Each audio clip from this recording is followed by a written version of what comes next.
வருடம் ஜக்காத்து கொடுக்க வேண்டுமா என்ற கருத்து முரண்பாடை பொறுத்த வரைக்கும் வரலாற்றில் நீங்கள் எடுத்துக்கொண்டு சொன்னால் எந்த ஒரு இஸ்லாமிய அறிஞரும் ஜக்காத்தில் வருஷம் கொடுக்க வேண்டுமான்னு கருத்து முரண்பட்டதாக எதுவுமே இல்லை. கருத்து முரண்பாடுகள் அதாவது வராத செக்ஷன்கள் கொஞ்சம் இருக்குது. அதில் எல்லாருமே உடன்பட்டிக்கிறாங்க. உதாரணமாக நான் சொன்ன மாதிரி அறுவடைகளுக்கு என்ன ஜக்காத்து வந்து ஆத்து ஹக்கவு யோம ஹசாதி அறுவடை டைமில் கொடுத்துடணும், அவ்வளோதான். இது வந்து என்ன, அதாவது இதில் வேறொரு சட்டங்கள் வரலை. அதே போல் தங்க நகை இருக்குது, அதாவது நம்ம பயன்படுத்தக்கூடிய தங்க நகை கொடுக்கணுமா இல்லையாண்டே கருத்து முரண்பாடு வந்திருக்கு.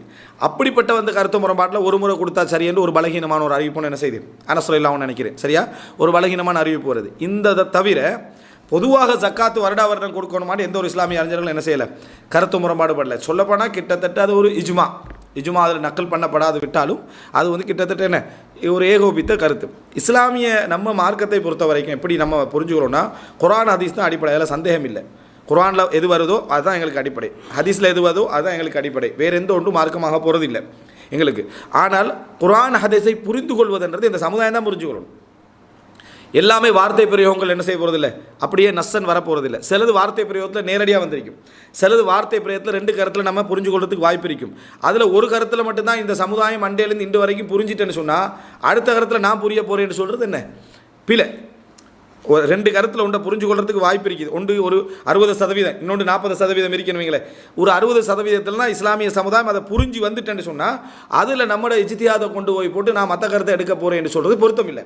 ஆனால் கருத்து முரண்பாடு வந்திருக்கு, இந்த கருத்தும் உண்டு இந்த கருத்தும் உண்டு இப்படின்னு சொல்லிக்கிறாங்க அப்படின்னு சொல்லிக்கிறாங்கன்னா இந்த ரெண்டில் ஒரு கருத்தை நான் வந்து சரி காண்றது வேறு. அடிப்படை குர்ஆன் ஹதீஸ் புரிஞ்சு கொள்வது குர்ஆன் ஹதீஸில் இருந்துதான். ஏதாவது ஒரு மாற்று கருத்து சொல்கிற டைமில் என்ன சொல்கிறாங்கன்னா, குர்ஆன் ஹதீஸில் இல்லதை நீங்கள் வேறு அறிஞர்களுடைய கருத்து இல்லைப்பா. ஒரு ஹதீஸ் லைன் அஷ்ரக்த லஹ்பத்தன்ன அமலு, நீங்கள் இணை வைத்தால் உங்கள் அமல்கள் அழிந்துவிடும். என்ன புரிஞ்சு கொள்றீங்க? இணை வச்சா அமல் அழிஞ்சுன்னு புரிஞ்சு கொள்கிறோம். இணை வைக்காட்டி அமல் அழியாதுன்னு சேர்த்து புரியுதா இல்லையா? அதில் இணை வைக்காட்டி அமல் அழியாதுன்னு சேர்த்து புரியுது. இணை வைக்காட்டி அமல் அழியாதுன்னு அதில் இருக்கான்னு கேட்டால் அதில் இல்லை தான். ஆனால் இந்த வசனத்தில் அந்த விளக்கம் நமக்கு என்ன செய்யுது வருது. ஹதீஸில் ரசூலுல்லாஹ் சொல்கிறாங்க, அசர் தொழுகை யார் வேண்டுமென்று விட்டு விடுகிறாரோ அவர் அமல்கள் அழிந்து விடுமென்று. இப்போ இணை வைக்காட்டி அமல் அமல் அழியாதுன்னு புரிஞ்சு கொண்டோம். இப்போ ஹதீஸில் என்ன வருது, அசர் தொழுகை விட்டு அமல் அழிஞ்சிருமெண்டு. குர்ஆனுக்கு முரண்படுதா விளக்கத்துக்கு முரண்படுதா? விளக்கத்துக்கு தான் முரண்படுது. ஏன்? இணை வைத்தால் அமல்கள் அழிந்து விடும் என்று வசனம், இணை வைக்காட்டி அமல்கள் அழியாதுன்றது புரிதல். இணை வைக்காட்டி அமல்கள் அழியாதுன்றது புரிதல். அப்போ இணை வைக்காட்டி அமல்கள் அழியாது. இன்னொரு ஹதீஸ் வருது, அசர் தொழுகையை விட்டால் என்ன செஞ்சிடும், அமல் அழிந்து விடும் அப்படின்னு சொல்லி. இப்போ புரிதலுக்கு முரண்படுதா வசனத்துக்கு முரண்படுதுன்னு கேட்டால் வசனத்துக்கு முரண்படலை, புரிதலுக்கு தான் என்ன செய்யுது முரண்படுது. அப்போ இப்படி வார கட்டங்களில் எப்படி அணுகணும் என்றதான் உசூலுல் ஃபிக்ஹ்னு சொல்கிறது. இந்த மாதிரி இடங்கள் உண்டல்ல, சில மக்கள் அதை புரிஞ்சு கொள்வதில்லை. குர்ஆன் ஹதீஸுக்கு முரணாக குர்ஆன் ஹதீஸ் தான். குர்ஆன் ஹதீஸில் 100% இதுதான் அவருடைய புரிதல் என்று சொல்கிற விளக்கங்களும் உண்டு. 90% இதுதான் புரிதல் அப்படின்ற விளக்கங்களும் உண்டு. 50-50 இருக்கக்கூடிய புரிதலும் உண்டு.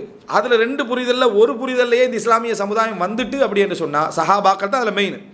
முழு சஹாபாக்கள், தனிப்பட்ட ஒரு சஹாபிட கருத்து அல்ல. எங்களுக்கு தனிப்பட்ட ஒரு சஹாபிட கருத்து நாங்கள் மார்க்கமல்லைன கருத்தில் தான் நம்ம இருக்கிறோம். ஆனால் ஒட்டுமொத்த சஹாபாக்களுடைய புரிதல் இதுக்கு மாற்றம் இல்லைன்னா நம்ம இந்த கருத்தில் புரிய போகிறோம்னு சொல்கிறது பிழையானது. இதுக்கு அந்த அடிப்படை தான் வழிகேடுகளும் தோன்றுறது. இப்போ எனவே இந்த வருடம் கொடுத்தல் அப்படின்ற சப்ஜெக்ட் நீங்கள் எடுத்து பார்த்தீங்க அப்படின்னு சொன்னால் நான் அதுக்கு சில உதாரணங்களை சொன்னேன். உதாரணம் என்னென்னா, நம்ம ஆமீன் சொல்கிறோம், தொழுகையில் வந்து சத்தமிட்டு ஆமீன் சொல்கிறோம். தொழுகையில் சத்தமிட்டு நம்ம ஆமீன் சொல்கிறோம் அப்படின்னு சொன்னால் ஹதீஸில் வந்து இதை அம்மினும், நீங்கள் ஆமீன் சொன்னால் நீங்கள் அவர் இமாம் ஆமீன் சொன்னால் நீங்கள் ஆமீன் சொல்லுங்கன்னு வருது.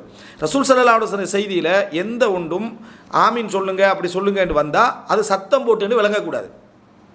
சிலர் எப்படி விளங்கப்படுத்திக்கிறாங்கன்னு சொன்னால் சத்தமிட்டுன்னு விளங்கலாம், சத்தம் இல்லாமல்னு விளங்கலாம். இல்லை, சத்தம் போட்டுன்னு என்ன செய்யக்கூடாது, விளங்கக்கூடாது. உதாரணமாக இதா கப்பர ஃபக்கப்பிரு, இமாம் அல்லாஹ் அக்பர் சொன்னால் நீங்கள் அல்லாஹ் அக்பர் சொல்லுங்கன்னு வருது. எப்படி விளங்குறோம் எல்லாரும்? அவர் அல்லாஹ் அக்பர் கூட பின்னால் எல்லாரும் அல்லாஹ் அக்பர் சத்தம் போட்டோன்னா இது வரைக்கும் விளங்கிக்கிறோம் இல்லை, அமைதின்னு தான் விளங்கிக்கிறோம். அவர் ருக்குக்கு போகல அல்லாஹ் அக்பர் சொல்கிறோம், நம்ம அமைதியை தான் அல்லாஹ் அக்பர் சொல்கிறோம். அப்போ அவர் தக்பீர் சொன்னால் நீங்கள் தக்பீர் சொல்லுங்கன்னு ஒரு விஷயம் வந்தால் அசல் என்ன, சத்தமிடல் இல்லாமல் தான், சத்தமிடல் இல்லாமல் என்று தான் நம்ம புரிஞ்சுக்கணும். அந்த அடிப்படையில் இதா அம்மன அமீன், அவர் ஆமீன் சொன்னால் நீங்கள் ஆமீன் சொல்லுங்கன்றதையும் சத்தம் இல்லாமல் என்று தான் நம்ம புரிஞ்சுக்கொள்ளணும். ஆனால் இஸ்லாமிய சமுதாயம் அண்டையிலிருந்து இன்று வரைக்கும் சத்தமிட்டு தான் ஆமீன் என்ன செய்கிறது சொல்கிறது, சத்தமிட்டு தான் ஆமீன் சொல்கிறது. எனக்கு தெரிஞ்சு நான் நினைக்கிறேன் ஹனஃபியல் சத்தமிட்டு ஆமீன் சொல்கிறது இல்லை, வழங்கிட்டா சொல்ல மாட்டாங்க. ஹனஃபியல் வந்து சத்தமிட்டு ஆமீன் சொல்கிறது இல்லை. இப்படியும் புரிய வாய்ப்பு இருக்கா இல்லையா? அப்படி. ஆனால் அதுக்கு இஸ்லாமிய அறிஞர்கள் எல்லாரும் என்ன செய்கிறாங்க, முரம்பட்டிக்கிறாங்க. ஏண்டா ரசூல் ஸல்லல்லாஹு அலைஹி வஸல்லம் காலத்தை இது செயல்முறையில் ஆமீன் சத்தமிட்டு தான் என்ன செஞ்சுக்கிறாங்க, சொல்லி வந்துக்கிறாங்க. அப்துல்லா இப்னு சுபைருடைய ஆட்சி காலத்தில் வந்து பள்ளி அதிரும் அளவுக்கு என்ன செஞ்சுக்கிறாங்க, ஆமீன் சொன்னாங்கன்ற சஹாபாக்களுடைய செயல்முறை. ஆனால் ஹதீஸ்லேருந்து சத்தமிட்டு எல்லாரும் ஆமீன் சொல்லுங்கன்னு கட்டாயப்படுத்துறதாக இருந்தால் எதுவும் இல்லை. அதனால் ரெண்டில் ஒன்று சொல்லணும். என்ன சொல்லணும், சத்தமிட்டு ஆமீன் சொல்ல வேண்டிய அவசியம் இல்லை என்று ஹனஃபியல்ட கருத்துக்கு என்ன செய்யணும், போகணும்.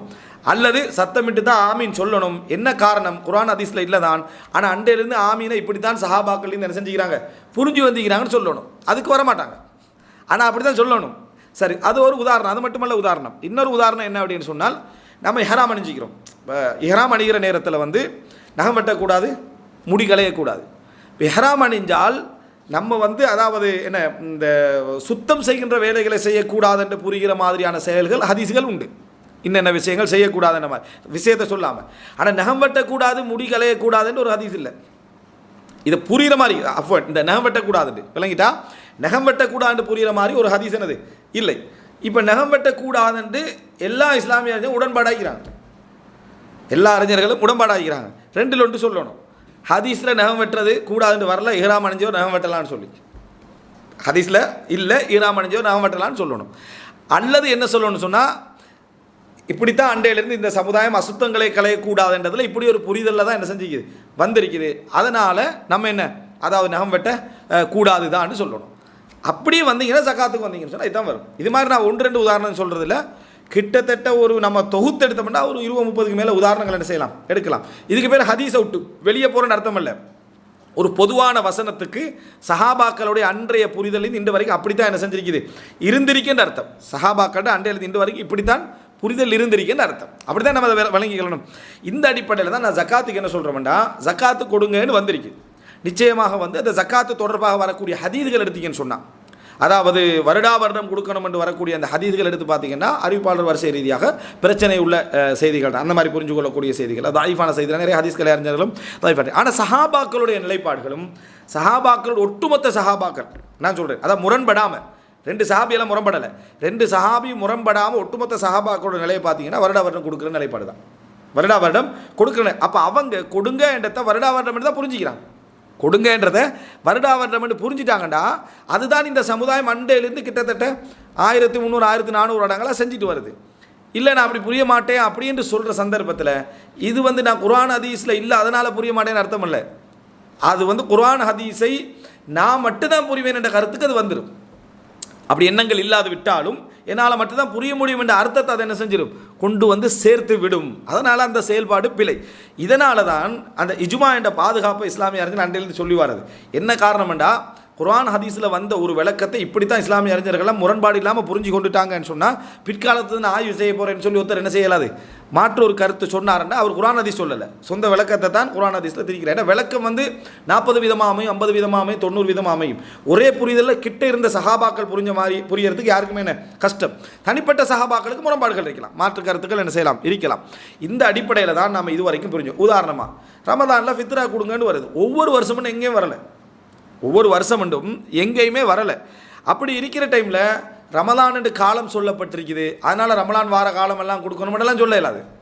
வழங்கிட்டா, ரமதானில் கொடுங்கன்னு சொல்லப்பட்டிருக்குது, ரமதானில் கொடுங்கன்னு சொல்லப்பட்டால் நம்ம என்ன முடிவெடுக்கணும், அந்த ரமலானில் மட்டும்தான் முடிவெடுக்கணும். ஆனால் அந்த ஒரு தடவை மட்டும்தான் முடிக்கணும். சஹாபாக்கள் இது பார்த்தீங்கன்னு சொன்னால் இன்றைய காலம் வரைக்கும் ஒவ்வொரு ரமதான்னு என்ன செஞ்சுக்கிறோம், எல்லாரும் புரிஞ்சுக்கிறோம். அதே மாதிரி உதுகியா கொடுங்கன்னு சொல்லப்பட்டிருக்குது, அதை வந்து ஒரு தடவைன்னு நம்ம புரியலை, ஒவ்வொரு வருடமும் என்ன செஞ்சுக்கிறோம், புரிஞ்சுக்கிறோம். அதே மாதிரி தான் இதையும் என்ன செய்யணும், புரிதணும். எனவே இந்த அடிப்படையில் தான் நம்ம இதை சொல்லுகிறோம்.